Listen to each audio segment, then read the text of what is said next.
Om Swastiastu, pemirsa Bali TV dimanapun Anda berada.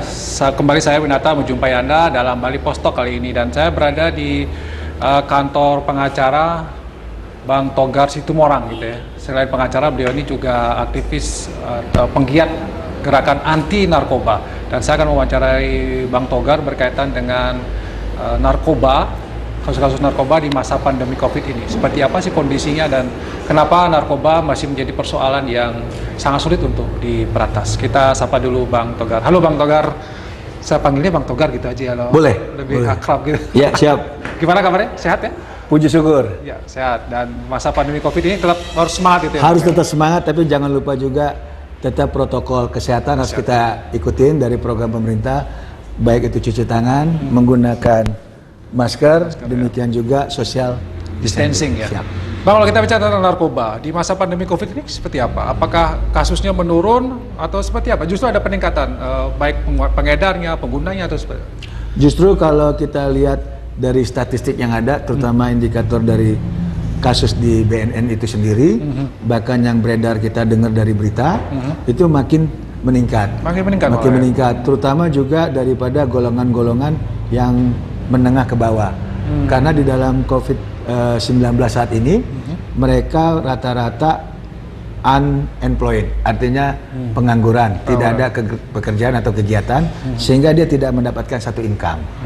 Nah, ini rawan sekali untuk diajak para pengedar ataupun para istilahnya apa ya, distributor bandar-bandar besar untuk merangkul mereka, sehingga mereka diajak untuk mengedarkan peredaran narkoba itu sendiri. Oke.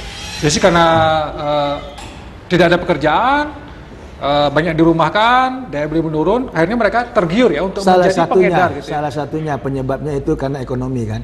Dia tidak ada kegiatan, lantas nggak ada income masuk. Yang lebih mudah adalah tadi mengedarkan narkoba. Jadi kalau kasus narkoba yang muncul sekarang adalah banyak yang jadi pengedar ya? Kalau penggunanya gimana? Apakah sama juga ada peningkatan? Nah, kalau penggunanya ini narkotik, mereka kan korban. Kalau korban ini signifikan sesuai perkembangan zaman, malah juga tambah lebih banyak. Karena juga. Kenapa?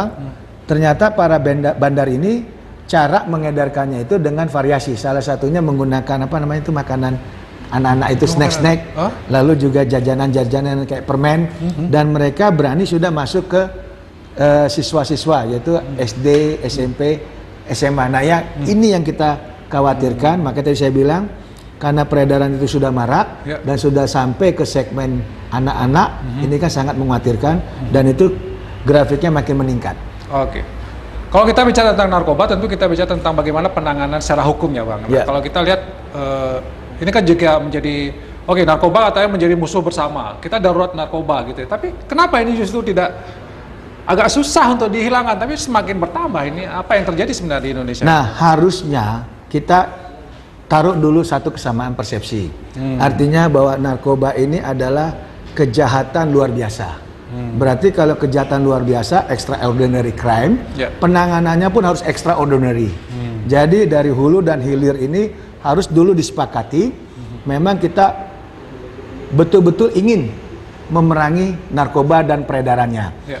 Tidak setengah-setengah. Contoh, petugas kepolisian atau pihak BNN sudah bekerja keras menangkap daripada bandar ataupun para pengguna.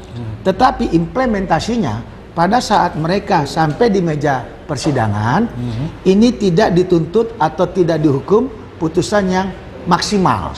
Kalau perlu, hakim harus menemukan atau bahkan berani memutus dengan tuntutan ataupun hukuman mati. Dan kalaupun sudah ada hukum tetap, artinya ingkrah, tidak ada lagi upaya hukum, harus juga pihak LP ataupun lapas buang mereka untuk menjalankan eksekusinya ini ke Nusa Kambangan. Agar ini membuat suatu barometer bagi satu distributor, bandar-bandar besar ataupun pengguna narkoba sekalipun, ini betul-betul ada rasa takut atau aware. Selama itu nggak ada, saya yakin. Terus tadi kekhawatiran kita tentang makin marak, lalu korban juga makin banyak berjatuhan. Nah itu yang Jadi belum ada kesamaan persepsi gitu ya, pandangan menangani ini secara hukum dalam satu aparatur hukum untuk terkait kasus narkoba. Kalau memang kita sepakat narkoba itu adalah kejahatan luar biasa, artinya extraordinary, maka penanganannya pun harus extraordinary. Tidak usah sungkan-sungkan, di atas sekian gram udah hukum mati. Dan tidak ada lagi artinya upaya hukum, udah inkrah, buang dia ke LP di Nusa Kambangan sana.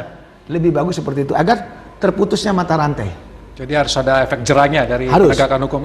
Itu yang belum sampai saat ini. Ada beberapa waktu yang lalu Pak Jokowi kita sebagai presiden sudah berani menghukum walaupun ada pro dan kontra, menghukum mati, mengeksekusi. Apakah itu belum cukup menurut Bang Togar? Implementasi. Presiden kita adalah presiden yang luar biasa. Pak Joko Widodo itu tahu banget bahwa kejahatan ataupun peredaran narkoba itu sangat-sangat rentan dan siklusnya itu makin menaik, sehingga Pak Jokowi sampai mengeluarkan statement seperti itu. Harusnya ini aware bagi para penegak hukum agar bisa sinergis dengan pemimpin kita yang luar biasa tersebut untuk penegakan hukum tentang narkoba. Tetapi, nah ini juga harus cerdas. Artinya jangan si pengguna, kan ini kategorinya korban, itu harusnya direhabilitas. Jangan malah tetap dijalanin hukuman. Ini juga kita harus equal.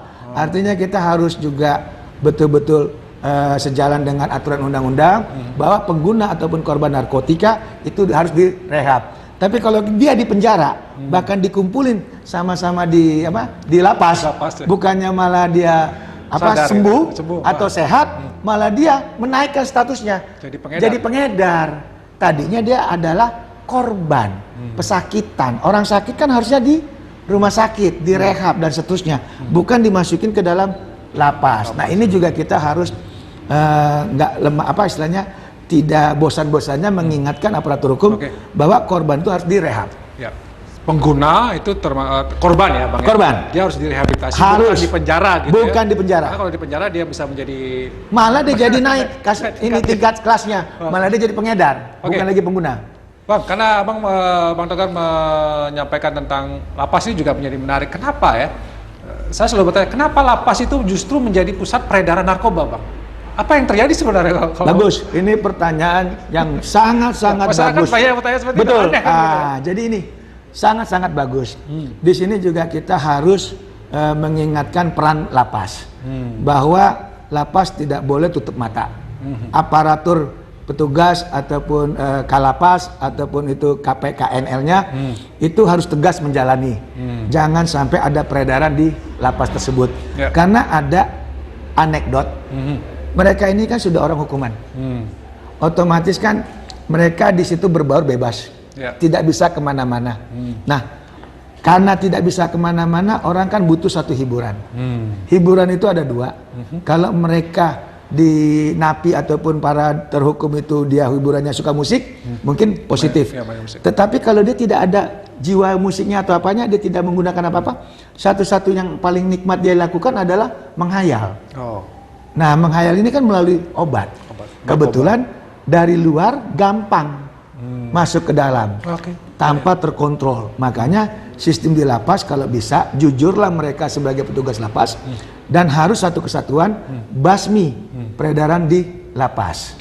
Jadi kuncinya sebenarnya di petugas lapas ya, Bang. Petugas lapas. Kita nggak boleh tutup mata. Berarti kalau selama ini ada di lapas mana misalnya ada peredaran narkoba sampai terjadi, berarti di situ ada ketidakbenaran dari petugasnya. Petugasnya sistem. Oknum ya. Oknumnya ini harus jelas. Makanya disitulah peran lapas ini. Karena dari polisi, jaksa, hakim semua terkumpul di lapas. Contoh satu lapas ada 2.000 katakan. Ya 2.000. 1.000-nya pengguna. Katakan 1.000-nya pengguna. 100 sabu dia untung misalnya 100 perak. Kali 1.000. Itu dia durasinya kalau cuma satu go itu paling 2-3 jam. Setelah itu efeknya dia akan nambah lagi. Nambah lagi. Berarti satu hari katakan dia menggunakan 3 kali. Sudah 300.000. Per hari itu. Gimana kalau dia meningkat misalnya 2 gau, 3 gau. Oke. Nah, itu peredaran uang luar biasa di Luar lapas. biasa di lapas. Betul. Padahal ada unsur ekonomi bisnisnya juga di situ yang membuat ini menjadi susah. Makanya ada anekdot ataupun apa istilahnya ya, bahasa di luar sana lebih bagus di penjara. Karena dia bisa berhasil daripada di luar jadi pengangguran. Bang, oke, kita bicara lapas ya, ada oknum-oknum gitu. Nah, bagaimana dengan di kepolisian, Bang? Apakah kepolisian selama ini juga menurut Bang Togar sudah serius juga tidak menangani narkoba atau masih menjadikan kasus-kasus narkoba ini sebagai sebuah ya mungkin oknum-oknumnya gitu ya menggunakannya sebagai untuk kepentingan pribadi, untuk keuntungan ekonomi. Ada nggak di kepolisian?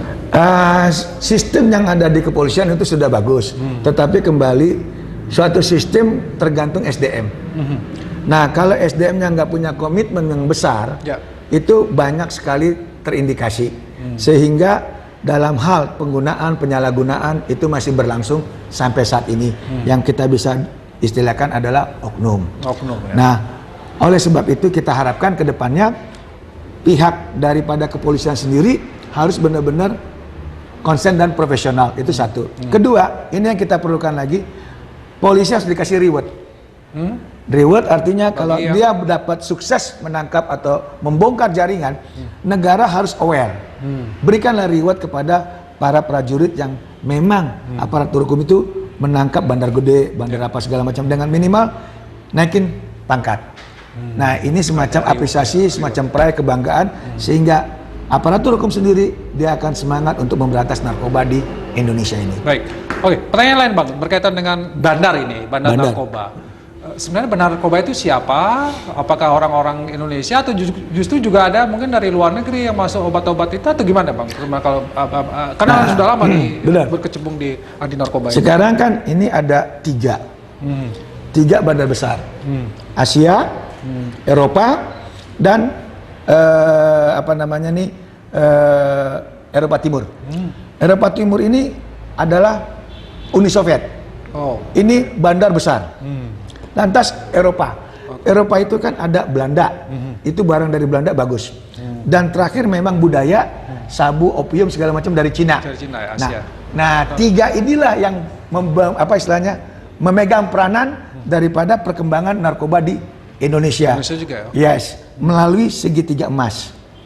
Nah, mereka mengirimkan barang-barang ini melalui segitiga emas. Salah satunya wilayah kita, Indonesia. Kenapa? Indonesia ini kan penduduknya besar, banyak. Itu dianggap bandar-bandar luar negeri itu pangsa yang luar biasa tidak habis-habisnya. Itu salah satunya yang membuat pengaruh sehingga peredaran narkoba tetap marak di Indonesia. Oke, itu segitiga emas itu memang real ya, Bang ya? Bukan hanya di film-film, Bang ya? Nah, real dan ini yang menjadi susah juga karena jaringan internasional. Benar, makanya kita pun mesti aware, terutama wanita-wanita. Wanita-wanita ini apabila diajak kenalan, diajak berkomunikasi, terutama hal-hal yang negatif, bertemu di tempat diskotik atau apa dan lain-lain.